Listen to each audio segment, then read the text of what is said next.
Estamos atravesando un periodo de transición en nuestra actitud hacia la santidad de la vida humana.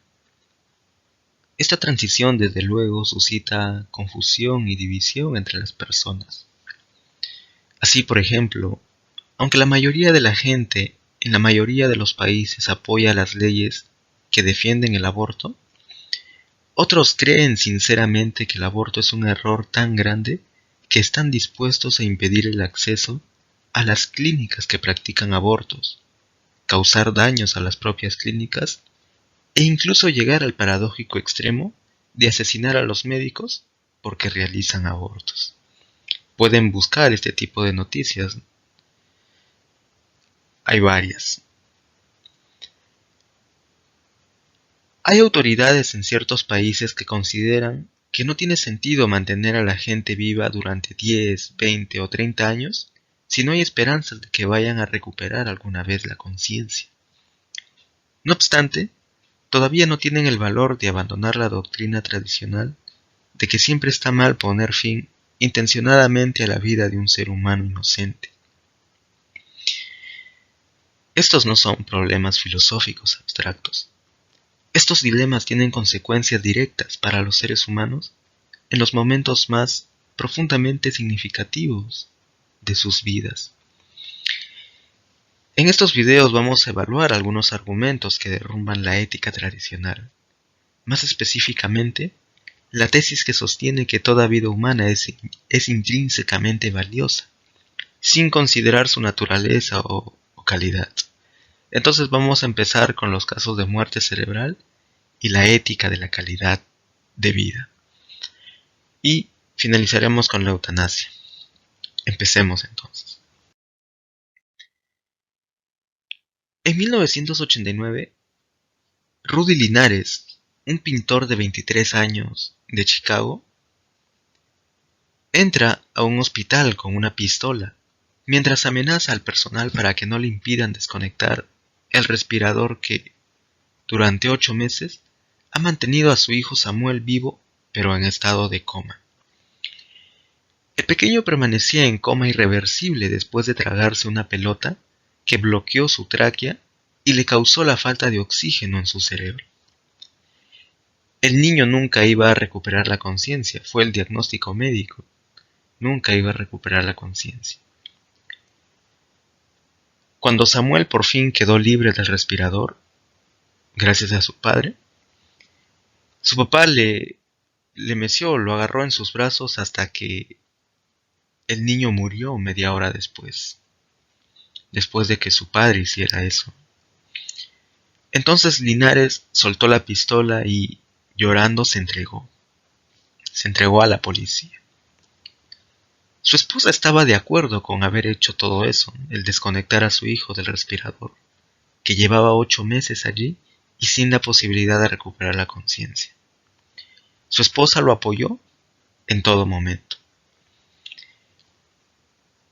Esos padres creían que esta decisión era la mejor para su hijo Samuel. Antes habían intentado desenchufar el respirador, pero las enfermeras lo impedían. Los vecinos de Rudy Linares hablaron positivamente de su personalidad y lo calificaban como un hombre tranquilo y respetable. Él trabajaba como obrero y era una persona honrada. Esta pareja tenía otros 3 hijos y se cuenta que les daban mucho afecto. Ellos decían que no podían soportar ver a su hijo Samuel en esa situación de coma irreversible y conectado a un respirador. Entonces, aquí yo les hago una pregunta crucial. Si ustedes hubieran sido los jueces en este caso, ¿qué hubieran hecho? ¿Hubieran mandado a la cárcel a Rudy Linares por haber desconectado a su hijo que nunca iba a recuperar la conciencia? ¿Desconectarlo de un respirador? Pueden detener el video para tratar de obtener o reflexionar y obtener algún argumento a favor o en contra, antes de que vean qué sucedió realmente. Bien, entonces les voy a contar qué sucedió después de esto. si es que ya han pensado qué hubieran hecho si hubieran evaluado ese caso, ¿no? Al final, no terminó preso. Rudy Linares actuó en contra de la ley y de la ética tradicional que defiende la santidad de la vida humana, pero sus acciones estaban acordes con una actitud ética emergente que es más defendible que la antigua. Sí, seguramente la gran mayoría de personas que se enteren de este caso van a estar a favor de que Rudy Linares no vaya a la cárcel, ¿no? Ahora veamos otro caso. En 1992, Marion Ploeg, de 18 años, salió de su trabajo en Alemania de regreso a casa. En el camino su auto chocó con un árbol. Cuando la ambulancia llegó al lugar del accidente, ella estaba inconsciente y tenía una fractura de cráneo. En un helicóptero la trasladaron a la ciudad universitaria de Erlangen. Se pronuncia Erlanger en alemán, pero en castellano se dice Erlangen. Avisaron a sus padres y les pidieron que fueran al hospital, donde se les dijo que su hija estaba en la unidad de cuidados intensivos, pero que no iba a poder sobrevivir. Luego se enteraron de la sorprendente noticia de que su hija estaba embarazada y llevaba 13 semanas de gestación. Ellos, naturalmente, no sabían quién era el padre. ¿Por qué? Porque la chica era soltera y nunca presentó a un novio ante sus padres. Los médicos dijeron a los padres de Marion que, aunque su hija padecía de muerte cerebral, se podrían mantener sus funciones vitales unos 5 meses para que el feto pueda sobrevivir. ¿Accederían el señor y la señora Ploeg a que su hija permaneciera en un respirador para hacer esto posible? Imaginen que están en la situación de esos padres. ¿Lo harían? De nuevo los invito a reflexionar y tratar de pensar en alguna justificación a favor o en contra en este escenario que está basado en un hecho real. Fue un hecho real. Entonces, veamos qué es lo que sucedió. Bajo presión, los padres dieron su consentimiento, pues les amenazaron con la pérdida de la custodia de su hija si se negaban. Si se negaban a aceptar ese tratamiento, entre comillas. Poco después, el señor y la señora Ploeg llegaron al límite. Intentaron retirar su consentimiento para que se mantuvieran las funciones vitales de su hija. Sin embargo, los médicos dijeron que estaba en juego la vida del feto y que no podían desconectar el respirador. Entonces, desesperados, los padres pidieron ayuda a la prensa. El caso del bebé de Erlangen apareció en las noticias. La decisión de los médicos de mantener las funciones vitales de Mario recibió muchas críticas, desde luego, ¿eh? Los doctores recibieron amenazas incluso. Una crítica señalaba que usaban el cuerpo de Marion solo como un fluido nutriente, desechable después de usar. Cuando un periódico informó que al cuerpo de Marion Ploeg le realizaban ejercicios físicos, pues este es un procedimiento normal con los pacientes en coma para impedir que sus miembros se entumezcan. Cuando sucedía eso, aparecieron pintas en las paredes del hospital que aludían a sus ejercicios de gimnasia para cadáveres, entre comillas. En esta foto de aquí, que fue como una caricatura de ese caso, el médico dice, ¿no?, que ni siquiera sé por qué todos están molestos al tratar a Marion Ploeg para que diera luz a ese bebé. Hubo controversias entre los médicos también. Por ejemplo, les preguntaron qué sucedería si se descubría que el feto había sufrido lesiones en el accidente o debido al tratamiento posterior de la madre. Algunos dijeron que en este caso sí estaría justificado desconectar las máquinas. Sin embargo, otros médicos señalaban que dicha lesión no cambiaría las cosas porque no les incumbe a los médicos decidir cuándo una vida es valiosa. Este debate se adentró en cuestiones fundamentales sobre la vida y la muerte, entonces. Parece que al menos parte del malestar que causó el destino de Marion Ploeg se debió a la resistencia a la idea de que estaba realmente muerta. Algunos señalaban que era correcto desconectar a Marion Ploeg para que pudiera morir con dignidad. Sin embargo, si la muerte cerebral es realmente la muerte, entonces ya estaba muerta. Así, ¿cómo se podría permitir morir a Marion Ploeg, ya sea con dignidad o sin ella? ¿Qué intereses se supone que tenía Marion Ploeg? ¿Qué intereses se supone que tenía Marion Ploeg? Esta pregunta no es fácil de responder, desde luego. Podría intentarse contestar preguntando ¿qué habría querido ella? Pero tampoco podríamos responder a esta pregunta.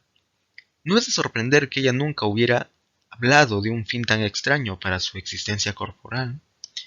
Puede que ella hubiera querido que la enterraran lo antes posible, o también puede que hubiera querido darle al feto una oportunidad de sobrevivir, pues habría sido el único hijo que podría tener. Pero la triste realidad era que nadie lo sabía. Nadie sabía qué intereses habría tenido Marion Ploeg en una situación así. No es algo que los jóvenes piensen. En noviembre de 1992, Marion Ploeg tuvo un aborto espontáneo y el feto nació muerto. Este fue el final de la historia. La razón del aborto no se sabrá nunca, ya que los padres no dieron su permiso para que se realizara la autopsia a la madre o al feto. Estos dos casos son problemáticos, son dilemas. Entonces, a partir de esto vamos a ver algunas reflexiones en torno a la muerte cerebral.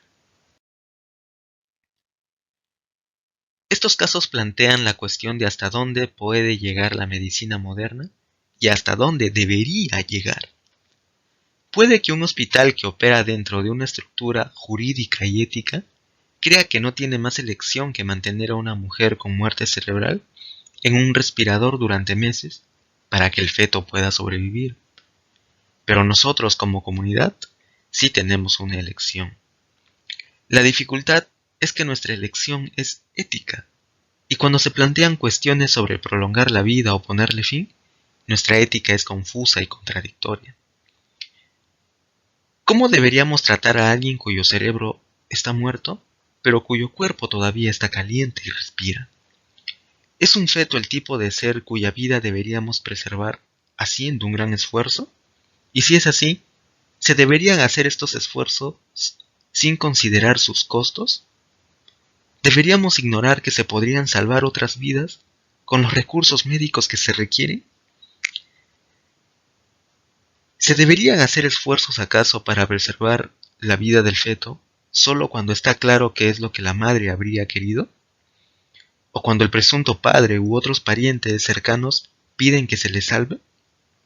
Nosotros necesitamos las respuestas a estas preguntas antes de poder elegir razonablemente en situaciones como las dos presentadas ya. Si no podemos responderlas, nos encontraremos con más milagros médicos que dan origen a dilemas éticos. Bien, hasta ahora hemos considerado solo dos ejemplos de un campo mucho más amplio de problemas que requieren un pensamiento ético riguroso. Por ejemplo, la pregunta, si estás muerto cuando tu cerebro está muerto, ¿cuándo mueres si nunca has tenido cerebro? Hay casos de bebés que nacen sin cerebro o sin una gran parte del cerebro. Esos casos se conocen como anencefalia y vamos a analizarlo posteriormente. ¿Qué hacer en esos casos? O en muchos otros dilemas. Los avances de la tecnología médica nos han obligado a pensar en cuestiones a las que no habíamos tenido que enfrentarnos anteriormente. Cuando no había nada que pudiéramos hacer para preservar las vidas de los fetos en el interior de los cuerpos de mujeres embarazadas cuyos cerebros habían muerto, no se tenía que decidir sobre el estatus de un feto cuya madre hubiera muerto meses antes de que él pudiera nacer. Cuando los bebés que nacían sin cerebro no vivían más que unos pocos días, y no existía el trasplante de órganos, era fácil decir que todo ser humano tiene derecho a vivir. No teníamos que preguntarnos si algunas vidas son más valiosas que otras. Pero ahora, con el avance de la tecnología médica, no podemos eludir esta cuestión. La tecnología crea un imperativo. Si podemos hacerlo, lo haremos. Pero la ética se pregunta, podemos hacerlo, pero ¿deberíamos hacerlo acaso? Entonces veamos. Hay una vieja idea de muerte que se podría resumir así. Una persona está muerta cuando yace pálida y rígida. Pero, ¿podríamos haber dicho esto en la unidad de cuidados intensivos, donde Marion Ploeg tenía un saludable color rosáceo, su corazón latía, la sangre circulaba por el cuerpo, no estaba rígida y al tacto estaba caliente? Pero, según la jurisprudencia alemana, Marion Ploeg estaba muerta. ¿Cuál era el criterio? El criterio era la muerte cerebral. ¿Cómo se llegó a esto? Veamos un breve repaso histórico. Según la versión clásica, la muerte era el cese permanente de flujo de los fluidos corporales vitales. Los seres vivos, se suponía en esta versión, poseen fluidos corporales vitales. Puede tratarse de sangre, savia o alguna otra cosa, pero cuando dejan de fluir para siempre, todos los seres vivos mueren. Desgraciadamente, la definición clásica de muerte es circular. ¿Cómo sabemos si un flujo corporal es vital? Pues viendo si el ser muere cuando éste deja de fluir permanentemente. ¿Pero cómo sabemos si el ser ha muerto? Pues viendo si esos fluidos vitales corporales han dejado de fluir. Y así, una y otra vez, se entra en una circularidad. No obstante, la definición clásica funcionó bastante bien, al menos hasta fecha tan reciente como 1968, donde un diccionario de leyes definía la muerte como el cese de la vida, el cese de la existencia, y que es definida por los médicos como una interrupción total de la circulación de la sangre, y por consiguiente, un cese de las funciones animales y vitales como la respiración, el pulso, etc. O sea, esta definición clásica era útil hasta tiempos muy recientes. Y al utilizar esta definición, los médicos sabían que si la respiración y la circulación de la sangre habían cesado, entonces después de un intervalo de tiempo conveniente se podía estar seguro de que el paciente había muerto. ¿Podría alguien utilizar esta versión clásica para referirse a Marion Ploeg o Samuel cuando yacían respirando calientes y flexibles en la sala de cuidados intensivos? Estar muerto, realmente muerto, parece ser lo mismo para todos los seres vivos, pero la muerte cerebral es algo que solo le puede suceder a un ser con cerebro. Pero, aunque en teoría fuera posible, nadie habla de muerte cerebral en el caso de animales como perros o loros. La muerte cerebral es solo para humanos, se aplica solo en el ámbito humano. No es extraño que para considerar muerto a un ser humano se necesite un concepto diferente del que aplicamos a otros seres vivos. Esta cuestión es vital, en todo el sentido de la palabra. Cuando se declara muertos a seres humanos calientes, que respiran y tienen pulso, estos pierden sus derechos humanos básicos. No se les proporciona un tratamiento para prolongar la vida.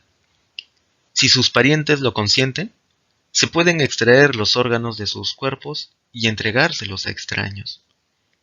El cambio en nuestra concepción de muerte que excluía a estos seres humanos de la comunidad moral fue uno de los primeros de una serie de dramáticos cambios en nuestra visión de la vida y la muerte. Incluso la Iglesia Católica no presenta objeciones teológicas a la definición de la muerte encefálica, o sea, de la muerte cerebral, y apoyan la donación de órganos de los pacientes con muerte cerebral. ¿Cómo se produjo esto?